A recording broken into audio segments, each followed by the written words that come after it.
Hello and welcome back. Market में आज हमने एक लैकलस्टर सेशन देखा है। इनफैक्ट निफ्टी आज निगेटिव टेरिटरी में क्लोज होता हुआ नजर आया। आज जैसा कि हम जानते हैं आरबीआई पॉलिसी का आउटकम आना था और उसमें आरबीआई ने रिपो रेट में जो बढ़ोतरी की है उसकी वजह से आज मार्केट में थोड़ा सा सेंटिमेंट निगेटिव देखने को मिला। हालांकि ये रेट इंक्रीज थोड़ा एक्सपेक्टेड ग्राउंड्स में ही था, लेकिन फिर भी मार्केट ने आज थोड़ा सा निगेटिवली उसको रिएक्ट किया। निफ्टी में आज हमने करीब 80 पॉइंट्स का फॉल देखा है, जो कि 18,560 के आसपास निफ्टी का हमने क्लोज देखा है। वही बैंक निफ्टी में हमने 43,100 के आसपास क्लोज देखा है और उसमें हल्की सी एक 40 पॉइंट की गिरावट बैंक निफ्टी में देखने को मिली। तो नेट नेट आज एक थोड़ा सा वीक सेशन ओवरऑल सुबह से ही देखने को मिला इंडेक्स में। लेकिन कुछ स्टॉक्स ऐसे भी थे जो आज मार्केट के ट्रेंड के उलट पॉजिटिव अंडरटोन के साथ कामकाज करते हुए नजर आए। तो ऐसे ही दो स्टॉक्स को आज हमने चुना है टेक्निकल व्यू के लिए। वो दो स्टॉक्स है सीमेंस और एशियन पेंट्स। तो पहले सीमेंस की बात कर लेते हैं। सीमेंस में आज हमने करीब 2905 के आसपास का क्लोज देखा है, जो कि एक 5% से ज़्यादा एक स्ट्रॉन्ग बढ़त आज स्टॉक में हमको देखने को मिली।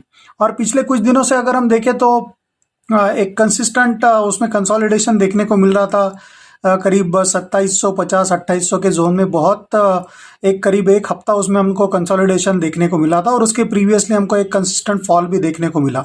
तो एक कंसिस्टेंट फॉल, उसके बाद फिर करीब एक हफ्ते का कंसोलिडेशन और उसके बाद आज स्टॉक ने एक अच्छा एक ब्रेकआउट दिया है डेली चार्ट पे और एक 5% से ज़्यादा का अप मूव इसमें आज देखने को मिला है। एक गैप अप ओपनिंग के साथ ही स्टॉक में आज कामकाज की शुरुआत हुई और अच्छा खासा एक मोमेंटम दिन भर बना रहा।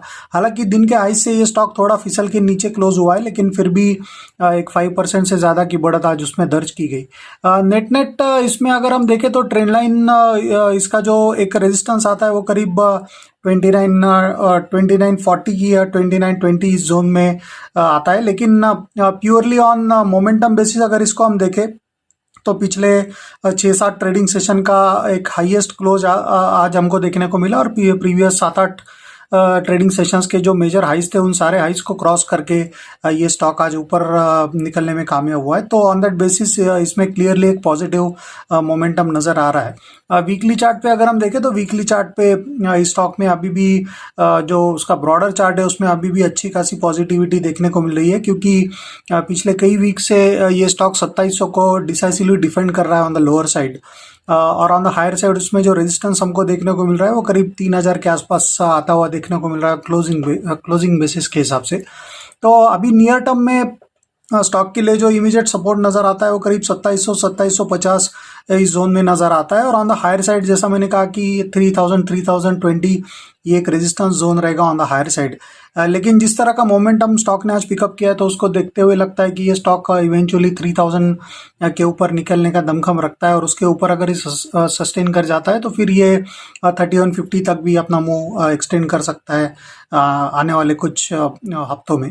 तो देखते हैं किस तरह से ये पैन आउट होता है। लेकिन प्योरली टेक्निकल टर्म्स में अगर बात करें तो बहुत स्ट्रॉन्ग टेक्निकल सेटअप इसमें नज़र आ रहा है। दूसरा जो स्टॉक जिसके आज हम बात करेंगे वो है एशियन पेंट। एशियन पेंट में आज हमने दिन भर एक स्ट्रॉन्ग सेशन देखा है और उसमें करीब 2% से ज़्यादा का एक उछाल स्टॉक में आज हमको देखने को मिला। पिछले कुछ दिनों से अगर हम देखें तो क्रूड ऑयल के प्राइसेस में थोड़ी थोड़ी गिरावट हमको कंसिस्टेंटली देखने को मिल रही है और कल जैसे ही $80 के नीचे फिसलता हुआ नज़र आया क्रूड ऑयल, तो वो एक पॉजिटिव अंडरटोन उसकी वजह से एक सेट हो गया स्टॉक के लिए, क्योंकि इसमें जो रॉ मटेरियल यूज़ होता है एशियन पेंट्स में वो उसका बेस ऑयल जो होता है वो बेसिकली ऑयल होता है। So that is why it's a good news. अगर क्रूड ऑयल का प्राइस नीचे आता है तो स्टॉक के लिए हमेशा एक पॉजिटिव डेवलपमेंट माना जाता है। टेक्निकल टर्म्स में अगर हम देखें तो इसमें आज हमने 3225 के आसपास का क्लोज देखा है और मल्टीपल एवरेजेस पे एक पॉजिटिव क्रॉस और ऑलरेडी हमने देखा है। और डेली चार्ट पे जिस जोन पे अभी तक ये स्टॉक रिपीटेडली एक रेजिस्टेंस फेस कर रहा था तो वो आज क्लियरली स्टॉक ने टेकआउट कर दिया है। करीब 3200 के आसपास का ये रेजिस्टेंस जोन था, 3190 3200, तो वो आज क्लियरली टेकआउट किया है स्टॉक ने और ब्रेकआउट दिया है उसके ऊपर। तो नियर टर्म में लगता है कि इसमें एक पॉजिटिव अंडरटोन बना रहेगा। और पिछले कुछ हफ्तों से अगर इसका मूवमेंट देखें तो करीब 20 अक्टूबर के बाद ये हाईएस्ट लेवल पे स्टॉक का आज क्लोज हमको देखने को मिला है। तो मोमेंटम क्लियरली नज़र आ रहा है, positive momentum. On the lower side stock के लिए अभी जो सपोर्ट है वो करीब 3120 3130 के आसपास है। और ऑन द हायर साइड अगर ये मोमेंटम कंटिन्यू होता है तो ये स्टॉक करीब 3450 से 3500 तक भी जाने का दमखम इसमें नज़र आता है। तो देखते हैं किस तरह से पैन आउट होता है आने वाले कुछ दिनों में इसका मूवमेंट, लेकिन प्योरली ऑन टेक्निकल टर्म्स ये बहुत स्ट्रॉन्ग सेटअप नज़र आ रहा है।